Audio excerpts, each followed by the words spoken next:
ऐसे ही Google SERP को धीरे धीरे मार रहा है और हर जगह AI को पुश करते जा रहा है। सबसे पहले एग्जाम्पल आप यहाँ से देखो। अब गूगल का होम पेज ऐसे दिखता है जिसमें कि आप डायरेक्ट AI मोड पे क्लिक करके वहां पे अपनी सर्च एंड कन्वर्जेशन कंटिन्यू कर सकते हो।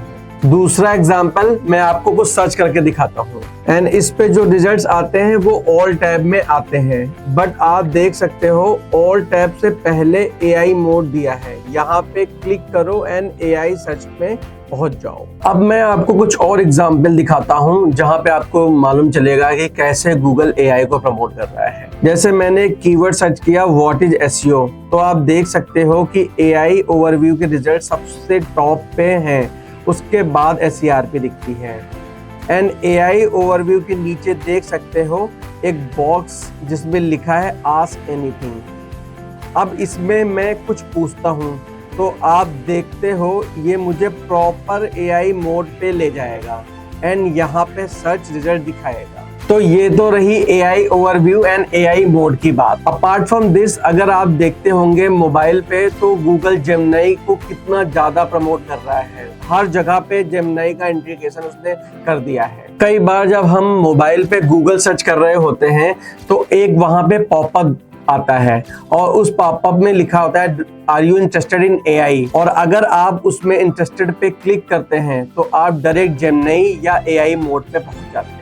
तो ये तो अब क्लियर है कि गूगल धीरे धीरे जो ट्रेडिशनल SERP था उसको धीरे धीरे रिप्लेस करके AI को प्रमोट कर रहा है। लेकिन वो ऐसा कर क्यों रहा है, इसके पीछे क्या रीजन है, वो इस वीडियो में आप जानें। तो सबसे पहला रीजन ये है कि ChatGPT is becoming a threat for Google. हो सकता है कि आप में से बहुत लोगों को ये बात नहीं मालूम होगी कि गूगल जो है AI पे बहुत सालों से वर्क कर रहा था और वो AI को लॉन्च करने ही वाला था, लेकिन ChatGPT जो कि माइक्रोसॉफ्ट का प्रोडक्ट है उसने ये काम पहले करके पूरा गेम ही चेंज कर दिया। ChatGPT ने यूजर का बिहेवियर पूरी तरीके से चेंज कर दिया है। अब किसी यूजर को ये नहीं चाहिए कि वो गूगल पे जाके सर्च करे, 10 लिंक्स पे क्लिक करे और फिर जाके आंसर ढूंढे। अब गूगल को डायरेक्ट आंसर चाहिए जो कि ChatGPT उसको देता है। अगर अब यूजर का बिहेवियर पूरी तरीके से चेंज हो गया है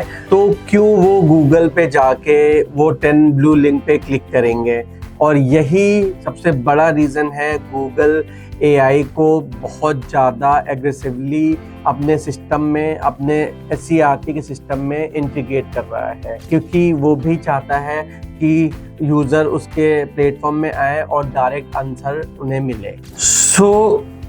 रीज़न नंबर 2 है कि Google wants to keep its user inside Google only. ये गूगल की स्ट्रेटजी हमेशा से रही है कि वो ये चाहता है कि उसके यूजर गूगल इकोसिस्टम में हमेशा वहीं बन के रहें, वहां से कहीं निकल के कहीं और प्लेटफॉर्म पे ना जाए। इसलिए Google time to time new features लाता रहता है, जैसे कि feature snippet, hotel booking directly from Google, Google calculator, weather results, flight comparison, instant answers.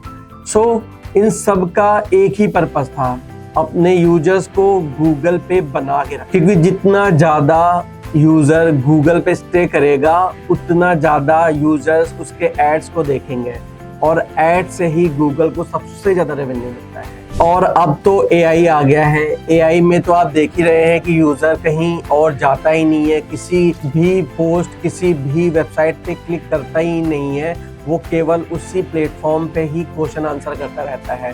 जो गूगल AI ओवरव्यू और AI मोड और जेमिनी है वो तो इस सिस्टम का नेक्स्ट लेवल। तीसरा रीजन ये है कि बहुत सारे AI के कॉम्पिटिटर्स रैपिडली ग्रो कर रहे हैं। पहले गूगल ने सर्च इंडस्ट्री में मोनोपोली बना के रखी थी, लगभग 20 साल उसने ये डोमिनेंस मेंटेन कर रखा था। लेकिन AI के आने के बाद बहुत सारे कॉम्पिटिटर्स अब मार्केट में आ गए हैं, जैसे कि ChatGPT, परप्लेक्सिटी, क्लॉड और कई नए AI प्लेटफॉर्म। ये प्लेटफॉर्म्स सिर्फ सर्च इंजन नहीं है, ये कंप्लीट AI असिस्टेंट बन गए हैं जो यूजर को बहुत हेल्प करते हैं। और अगर गूगल ने अपने आप को अपडेट नहीं किया तो वो इन सबसे बहुत पीछे रह जाएगा। इसीलिए गूगल हर जगह एआई को प्रमोट कर रहा है, जैसे कि सर्च में, एंड्रॉयड में, क्रोम में, वर्कस्पेस में, यूट्यूब में,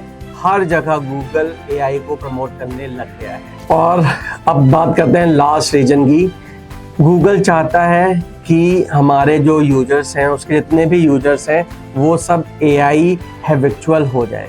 गूगल एक ट्रेडिशनल सर्च सिस्टम था जहाँ पे यूज़र 25-30 सालों से गूगल पे अपनी क्वेरी सर्च कर रहे थे। अब उनको इन सब चीज़ों की आदत पड़ गई थी, तो गूगल तुरंत एआई के आने के बाद पूरा सिस्टम तो नहीं चेंज कर सकता था, इसलिए वो धीरे धीरे एआई को इंटीग्रेट कर रहा है, सो दैट यूज़र को धीरे धीरे एआई की आदत लगे और फिर वो कम्प्लीटली एआई मोड पे चला जाएगा। और एआई को प्रमोट करने में गूगल कहीं हद तक बहुत सक्सेसफुल भी रहा, क्योंकि एआई ओवरव्यू के रिस्पॉन्स बहुत अच्छे हैं।